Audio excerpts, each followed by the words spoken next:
Shalom Ubracha. Nous avons vu l'idée extraordinaire du Avodat Israël, le Maggid Akadosh Mikoschnitz, qui dit que Rabbi Shimon Bar Yochai et ses amis, ils ont corrigé Ayu Ma'alim Otam Achaverim Vetiknu Otam. Ils ont apporté un tikkun aux 24 000 élèves qui sont morts. Nous dit Rav Friedman, nous devons comprendre, selon notre perception, comment les nouveaux élèves de Rabbi Akiva, ils ont corrigé, ils ont arrangé les 24 000 élèves qui sont morts. Pour comprendre ceci, il nous rapporte une idée extraordinaire et fondamentale de Rav Yaakov Yosef de Polna'a, de Pologne, la ville de Pologne en Ukraine, un grand élève, un des grands élèves du Baal Shem Tov. Dit quelque chose d'extraordinaire et de fondamental. C'est écrit dans Bereshit, chapitre 1, verset 5. Vayehi erev, vayehi boker yom echad. Ce fut la nuit, ce fut le jour, le matin, yom echad, jour 1. Le Toldot Yaakov Yosef explique. Chaque juif a dans sa vie des moments de katnout, littéralement de petitesse. Des moments où on est en bas. Et ça, c'est ce qu'on appelle Erev, la nuit. Ce sont des moments où, quelle que soit la raison, il nous est difficile de servir à Kadosh Baruch Hu avec élan, enflammé, Be'it Lahavut. Ce sont des moments où nous n'avons pas Mouchin des Gadlout, où on ne voit pas grand, on ne voit pas haut.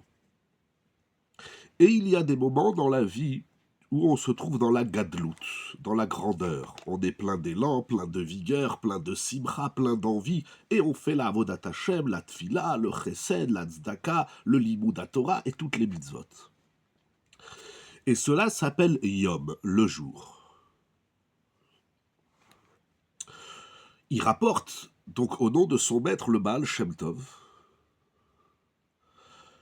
l'exercice de l'homme consiste à littéralement faire monter les moments de petitesse dans les moments de grandeur. Comment ?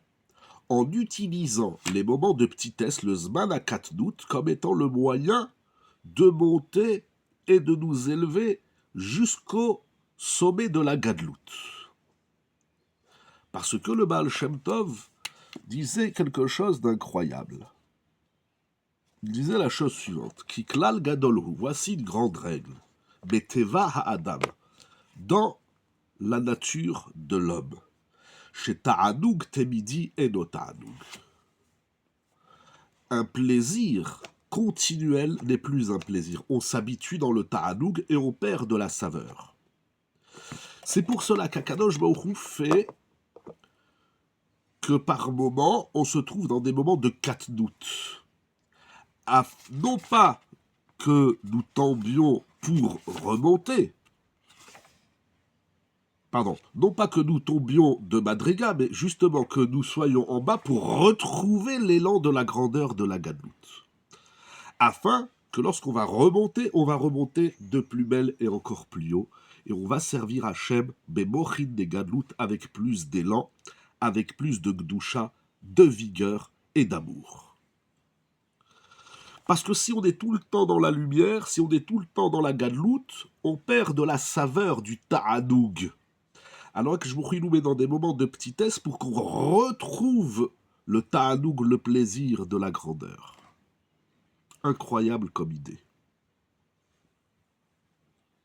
C'est donc les moments de katnout, de petitesse, qui nous ont permis et entraîné de remonter dans la Avodat Hashem dans des moments de Gadlout. C'est donc cela le sens du verset Vayehi Erev, Vayehi Boker. Ce fut le jour, la nuit, ce fut le matin, jour 1. La nuit, comme nous avons dit, c'est la katnout. Et Boker, c'est la Gadlout. Et tous deux, ensemble, ils vont former Yom Echad, jour 1. Parce que même les moments où on est en bas, le plus bas, comme on dit, même les moments où on est en situation de ramas, de problèmes, d'épreuves, de manque d'élan, etc., eux aussi participent à notre évolution. Vayehi Erev en bas, la nuit, Vayehi Boker en haut, Gadlout le matin, et ensemble, la paire Erev Boker Katnout Gadlout, ce qui nous permettent, Yom Echad, ils forment une entité, et tous les moments de la vie sont nécessaires pour avancer, pour évoluer. Cette idée fondamentale nous dit le Toldot Yaakov Yosef que ce n'est pas seulement dans les moments de Katnout et de Gadlout de l'homme pour lui-même. Il en est ainsi entre deux personnes. Ça veut dire que si moi je suis dans un moment de Gadlout, je peux faire évoluer consciemment ou inconsciemment, directement ou indirectement, celui qui est dans une période de Katnout. C'est-à-dire que ce que nous faisons, eh bien, ça dégage des ondes. On retrouve cette idée également dans des faits Shachaïm. Ça dégage des ondes, et même ceux qui ne sont pas dans la Torah ou peu dans la Torah vont évoluer et vont sortir de leur katnout, de leur bassesse. Ainsi, on va comprendre ce qu'ont fait les élèves de Rabbi Akiva, les nouveaux élèves.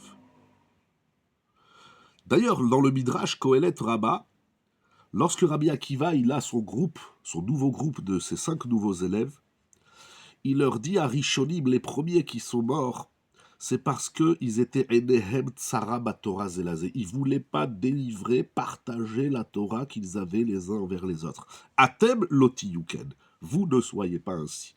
Miyad Abdou Ubalu Koleret Israël Torah. Allez, ces 5 élèves vont partager leur Torah et ils vont remplir Eretz Israël de Torah. Ce midrash, il est Doravayom, il est incroyable. Cela veut dire que Rabbi Akiva, il demande à ses nouveaux élèves d'utiliser l'erreur qu'ont commise les anciens élèves, et il leur dit ne faites pas comme eux. Donc les anciens élèves, ceux qui vont mourir, vont être le levier des nouveaux élèves. C'est incroyable comme idée, ça se développe encore beaucoup plus. Il y a ici encore de nombreuses pages dans le livre extraordinaire Kedaï ou Rabbi Shimon de Rav Pinchas Friedman. Il faut comprendre que lorsqu'on fait quelque chose dans la vie, lorsqu'on étudie la Torah, lorsqu'on fait une bonne action, on n'est pas le seul bénéficiaire du bien que nous faisons, mais nous apportons un élan à tout le Ham Israël, à tout le peuple d'Israël.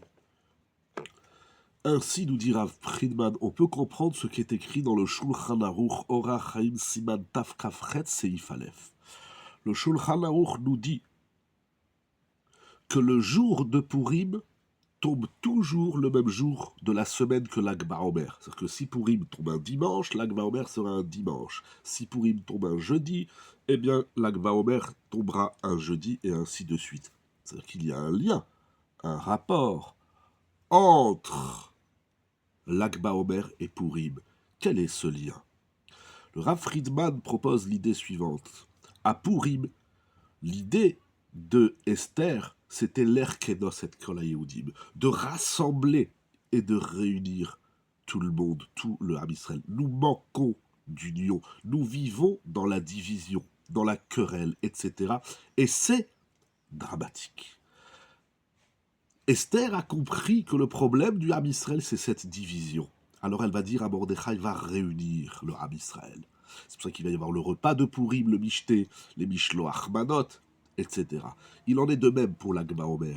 C'est un moment d'éveil et d'élan dans lequel on doit chacun prendre conscience que le Ham Israël est fait et bâti de toutes sortes de niveaux de juifs, et tous ensemble, nous devons nous réunir autour de Rabbi Shimon Bar Yochai, cet élève splendide, ce grand maître et géant maître de la Torah, élève de Rabbi Akiva, qui, avec ses 4 autres élèves, ses 4 autres amis, ils vont ensemble, Chaverim, c'est que dans le Midrash c'était des Chaverim, c'est intéressant qu'on les appelle des Chaverim, c'est que Lag BaOmer, c'est un moment où on doit travailler le concept de Chaver, de Chaverout, d'union. On ne peut pas s'enfermer dans notre vie et ne penser qu'à soi. Ce qu'on fait, on le fait Beshem Kol Israël. Passez une bonne fête de Lag BaOmer, qu'Akadosh Baruch Hu réponde à toutes vos tfilotes, qu'Akadosh Baruch Hu comble tout le Ham Israël de bonheur, de joie, de bracha, de Yeshuot, de Nissim et de Niflaot, la santé, la parnassa, le shalom baït, les enfants, etc. Et surtout, n'oubliez pas de faire un don à la tzedaka, à la yeshiva Torah Chaim Sej, les Ilouin Nishmat, Rabbi Shimon Bar Yochai, Zechuto Yagen Alelu, Val Kol Amo Israël Veimru, Amen, dans la joie, le sourire pour la gloire d'Akadosh Baruch.